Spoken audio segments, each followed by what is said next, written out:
আইফোনের আবিষ্কারক Steve jobs একটি ইন্টারভিউয়ে বলেছিলেন তার সন্তানরা আইপড ব্যবহার করেনি, তিনি তাদের প্রযুক্তি ব্যবহারকে সীমাবদ্ধ করেছিলেন।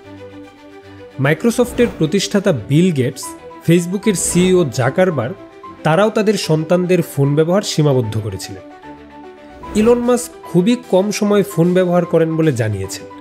এমনকি মোবাইল ফোনের আবিষ্কারক মার্টিন কুপার নিজেও বলেছিলেন তিনি তার সময়ের মাত্র ৫% ফোন ব্যবহারে ব্যয় করেন। এদিকে জেনজি অর্থাৎ ১৫ থেকে ২৭ বছর বয়সী তরুণেরা দৈনিক গড়ে ৭ ঘন্টার বেশি সময় স্মার্টফোন ব্যবহারে ব্যয় করে। আমাদের ঘুমই ভাঙে ফোনের শব্দে, তারপর ফেসবুক, মেসেঞ্জার, ইউটিউব, শুরু হয় মোবাইল ফোন ব্যবহারের অতৃপ্ত এক যাত্রা। রাতে ঘুম না আসার পূর্ব পর্যন্ত যা চলতেই থাকে। আমরা ফোন ব্যবহার করি না ফোন আমাদের ব্যবহার করে তা বোঝাই মুশকিল হয়ে যাচ্ছে। কিন্তু বিষয়টি এমনও নয় যে আমরা স্মার্টফোনের আসক্তি থেকে মুক্তি পেতে চাই না। এক সমীক্ষায় দেখা গেছে জেনজিদের মধ্যে ৮২% দাবি তারা তাদের ইচ্ছার চেয়ে বেশি সময় স্মার্টফোন ব্যবহার করছে।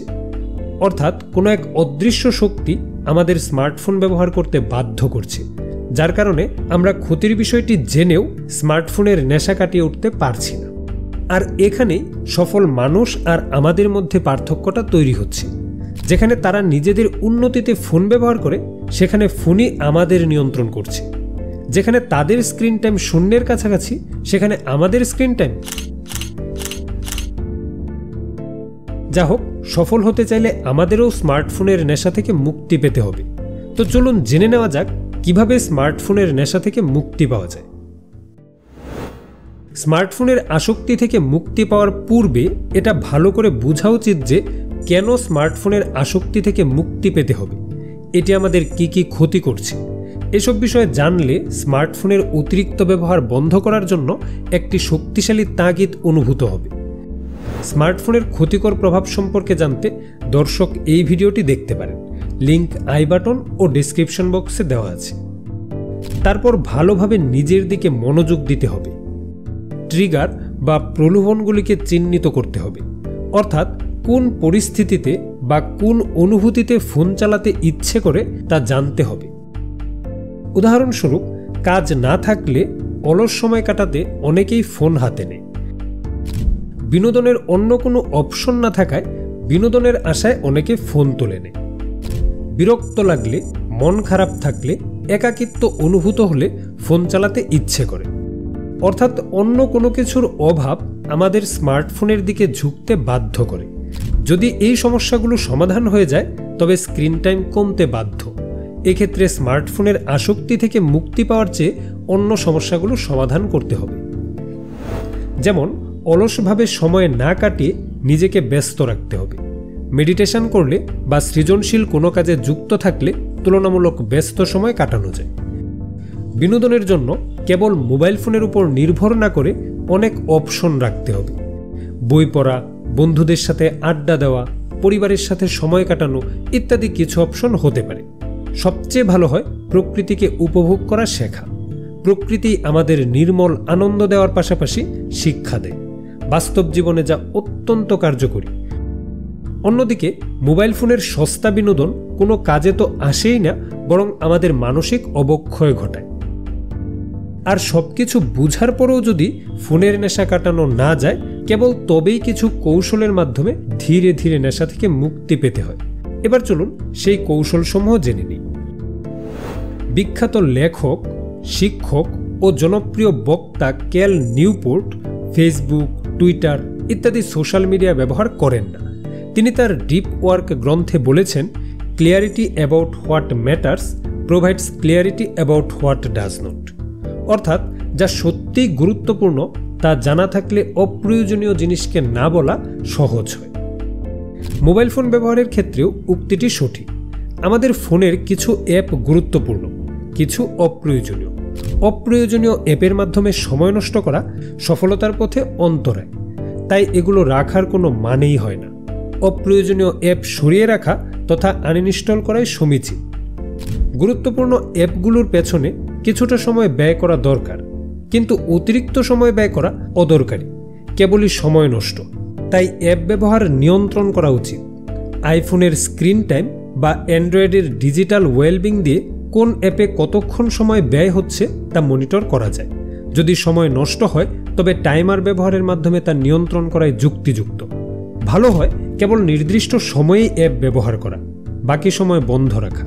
যেমন খাবার সময়, রাত 10টার পর এবং শোবার ঘরে ফোন ব্যবহার করা উচিত নয়।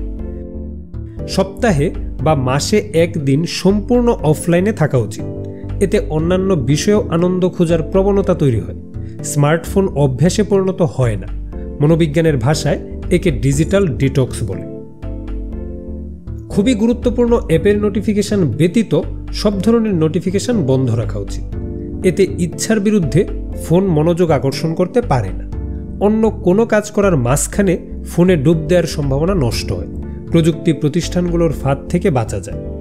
আসক্তিকর অ্যাপগুলো যেমন ফেসবুক, টিকটক, নেটফ্লিক্স ইত্যাদি সহজেই যেন ওপেন না হয়, তাই হোম স্ক্রিনে না রেখে ফোল্ডারে রাখা উচিত।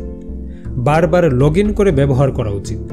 এমনকি ফোনের আনলক সিস্টেমটিও জটিল করে রাখা উচিত, কারণ অ্যাপ ব্যবহার করতে কষ্ট যত বেশি হবে, ব্যবহারের ইচ্ছে তত কম হবে। মোবাইল ফোনের চটকদার রং আমাদের বেশ আকর্ষণ করে, ভালো লাগার মাত্রা বৃদ্ধি করে। তাই গ্রেস্কেল মোড ব্যবহার করলে ভালো লাগা কমে যায়, ডোপামিন নিঃসরণ কম হয়, আসক্তি সৃষ্টি হয় না। এমনকি এটি মেলাটোনিনের ভারসাম্যও নষ্ট হতে দেয় না। কানাডায় একটি গবেষণায় প্রমাণিত হয়েছে যে এসব ছোট ছোট পরিবর্তন স্ক্রিন টাইম কমানোর পাশাপাশি আসক্তি কমাতে বেশ সহায়ক ভূমিকা পালন করে। যে কাজগুলো কম্পিউটারে করা যায় সেগুলো ফোনে না করে কম্পিউটারে করলে কাজের মাঝখানে অন্য অ্যাপে চলে যাওয়ার সম্ভাবনা কমে। তাই বড় কোনো আর্টিকেল পড়া, অনলাইন শপিং, ব্যাংকিং ইত্যাদি কাজ ফোনের পরিবর্তে কম্পিউটারে করা উচিত। কাজ না থাকলে অবসর সময় কোনো কিছু না করে কাটানোই শ্রেয়। না গান শোনা, না ফোন দেখা, না কিছু পড়া। একে বোর্ডম গ্রহণ করা বলে। বোর্ডম গ্রহণ করলে তথা চুপচাপ বসে থাকলেই আসল আইডিয়া, সৃজনশীলতা জন্ম নেয়। আশা করি এসব কৌশলের মাধ্যমে ধীরে ধীরে স্ক্রিন টাইম কমানো যাবে। মনে রাখতে হবে, মাদকের মতো স্মার্টফোনও একটি মারাত্মক নেশা।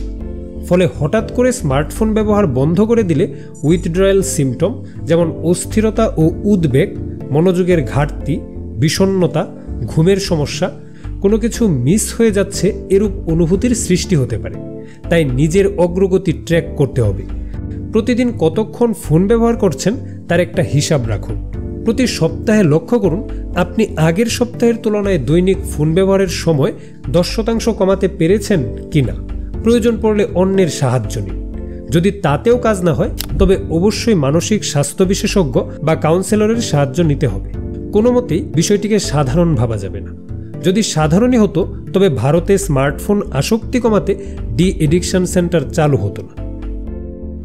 যা হোক, পরীক্ষার্থীকে যেমন বলে দিতে হয় না পড়ার জন্য, পরীক্ষার আগে সে ঠিকই পড়ে, ঠিক তেমনি যখন প্রয়োজন হবে তখন কোনো মোটিভেশনের দরকার হবে না। ডাক্তার বারণ করলে এমনিতেই ফোন চালানো বন্ধ হয়ে যাবে। কিন্তু পরীক্ষার পর যেমন মনে হয় আর কয়েকটা দিন পড়তে পারলেই হতো, এমন দিনটা যেন জীবনের ক্ষেত্রে না হয়। সচেতনভাবে মোবাইল ফোনের অতিরিক্ত ব্যবহার বন্ধ করাই বুদ্ধিমানের কাজ হবে। ডাক্তার বারণ করার পর বা নিজের ক্ষতি হয়ে গেছে বুঝতে পারার পর নয়। আর যেহেতু স্মার্টফোন ছাড়া আমরা চলতে পারবো না, তাই সঠিক নিয়ম মেনে ব্যবহার করা শিখতে হবে। মোবাইল ফোন ব্যবহারের সঠিক নিয়ম সম্পর্কে জানতে দর্শক এই ভিডিওটি দেখতে পারেন। ধন্যবাদ।